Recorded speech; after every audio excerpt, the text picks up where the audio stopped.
A good day, everyone. So our topic for today is principles of health promotion.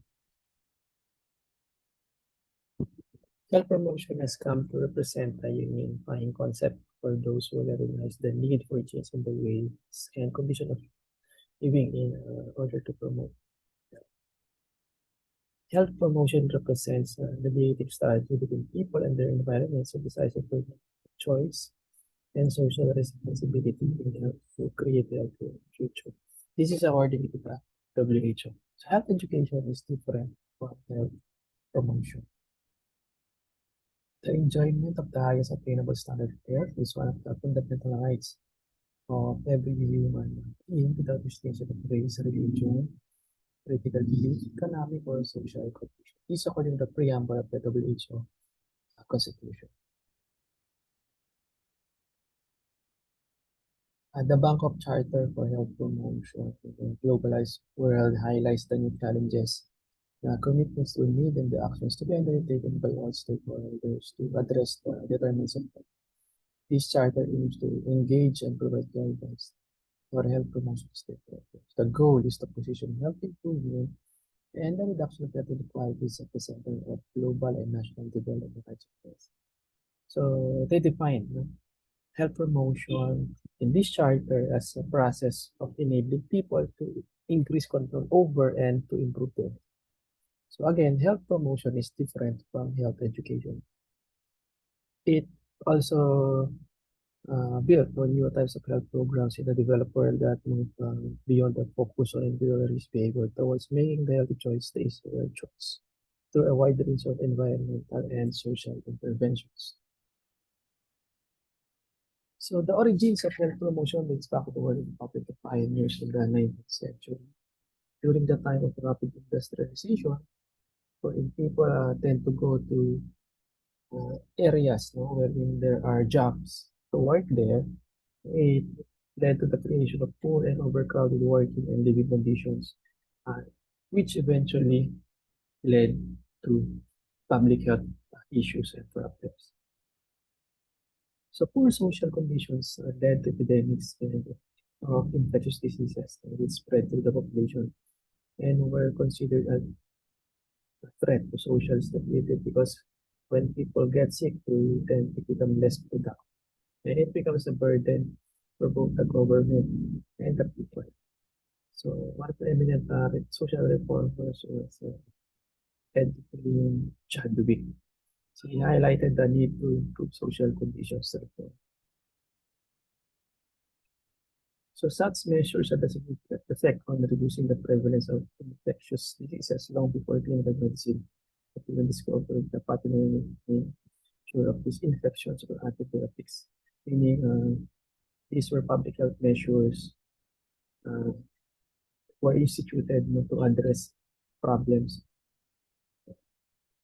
before the invention or the discovery of antibiotics. Okay, so by the late 19th century, as a threat of disease epidemics receded, the focus had begun to shift away from environmental measures for improving health to measures that highlight the importance of educating individuals against the hazards of disease. Because if you do not know the hazards of diseases, you probably will not be able to prevent them. So this is the basis for this health promotional activities.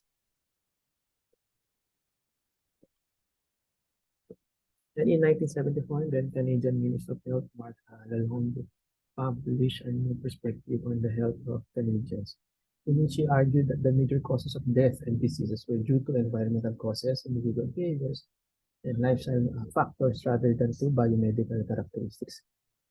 Uh, this is the difference between medicine and public health. In medicine, normally the focus is on an individual. In public health, the focus is on the society or on population or groups of people. So this document was enormously influential in shifting the emphasis away from the individual biochemical focus to the wider public health agenda once again. It consequently led WHO to organize a series of international health promotion conferences which facilitated the development and practice of the modern health promotion movement.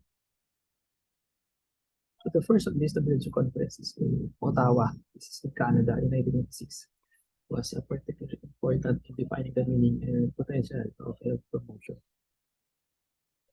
The subsequent WHO International Conference of further developed and expanded the principles and practice of health promotion.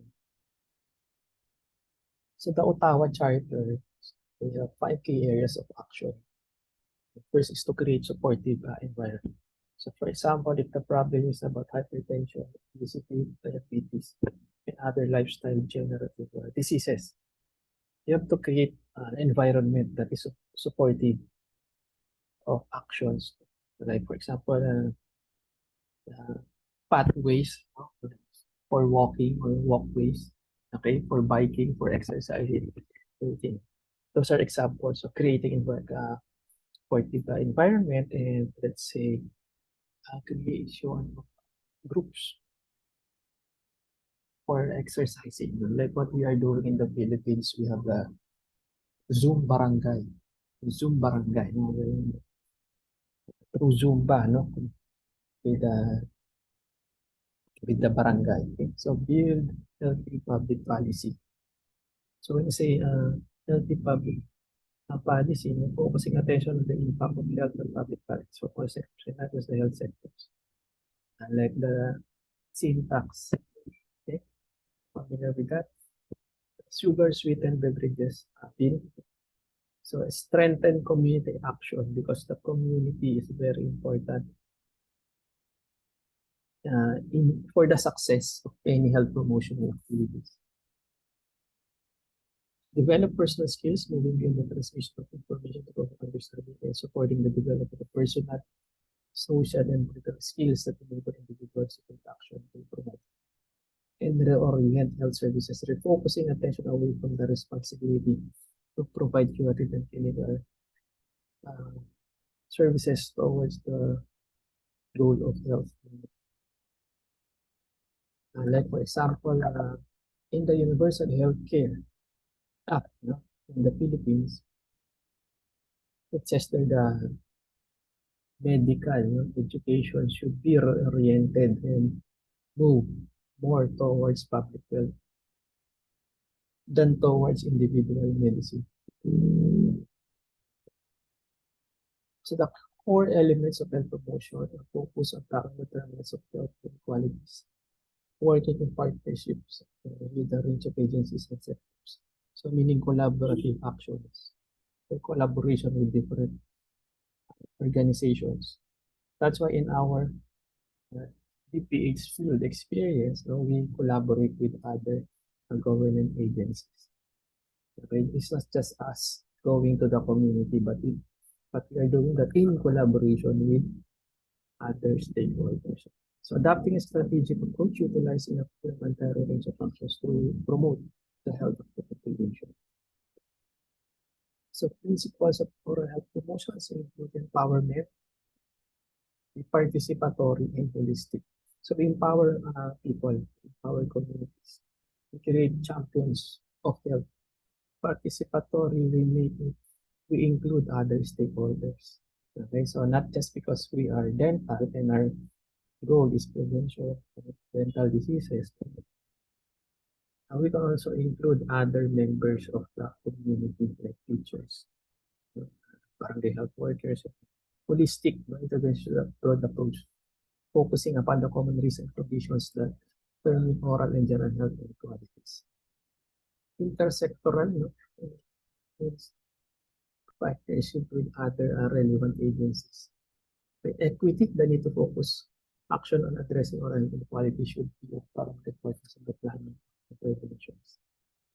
And it should be evidence-based, as we mentioned, any health education or health promotion activities that we do should be based on data scientific evidence. We cannot promote something, no, something if it's not evidence-based. And it should be ideally, it should be sustainable. Achieving long-term improvement in oral health can be maintained in individuals and communities. It's crucial.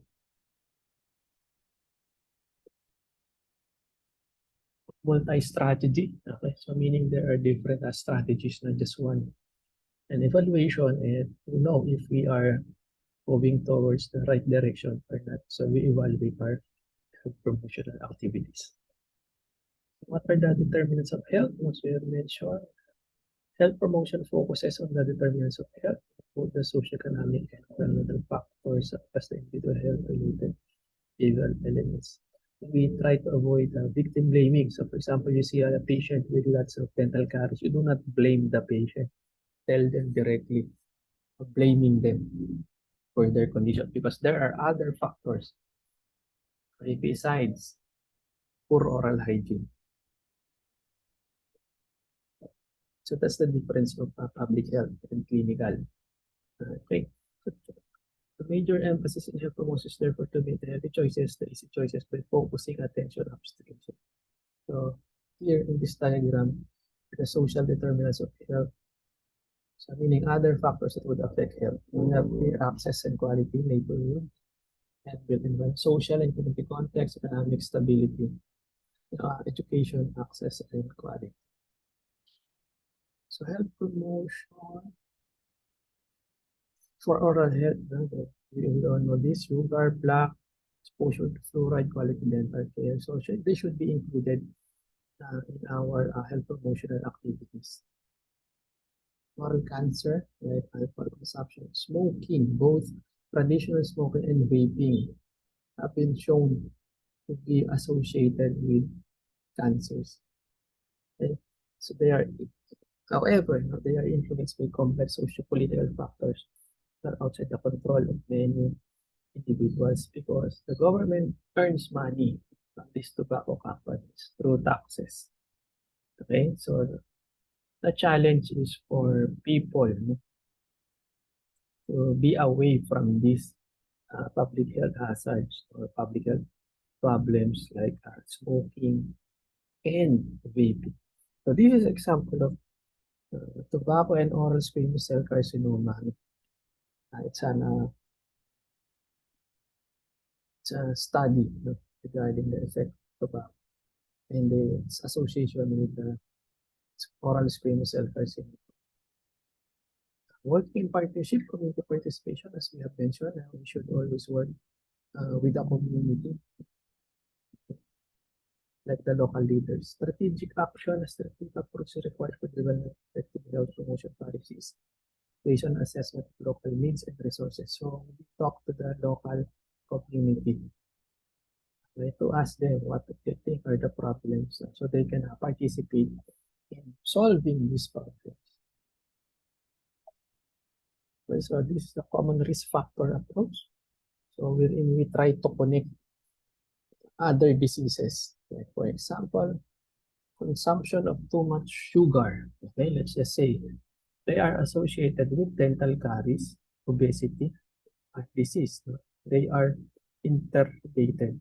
Tobacco associated with cancer, heart disease, respiratory disease, periodontal diseases. So that's our connection. So we call this common risk factor approach. We try to connect, not just one. We connect other factors. So again, we call that common risk factor. So health promotion involves the population as a whole in attempts to influence the social norms within society by promoting the positive benefits of healthy behavior. We utilize all population strategy and a high-risk strategy that aims to enable people to take over and responsibility for the health. So we call that community engagement, okay, or community participation. So health education can be defined as opportunities created for learning specifically and aimed at producing a health-related good. So it's different from health promotion. So the basic educational objectives, we have to remember this. Domains of learning, cognitive, affective, and behavioral. Cognitive relates to knowledge, affective relates to attitude, beliefs, while behavioral concerned with the development skills and actions. So we should target all these domains for our health promotional activities. So health education, again, it's a separate topic, but just to discuss this, it aims to equip individuals and their communities with the necessary knowledge, attitudes, and skills to maintain and improve. One of the key studies in health promotion that is specifically concerned with promoting educational change. So health education and health promotion are not the same thing as I mentioned earlier. Health promotion as a predator of health education as one of several supporting strategies. So health education, our goal is to increase patients' knowledge about fraud of sugar and dental diseases in schools, offices, and community. And hopefully we can influence the decision makers. You see, decision makers, these are the local and national leaders. Right? Because they are the ones who make the policies, not us. Strengthening community action, again, as we have mentioned, it's very important. Part is component of health promotion and health education would be the community action and community involvement. Challenges, time-consuming nature of the work, difficult evaluation and potential conflicts that may arise within communities on setting priorities and identifying possible solutions.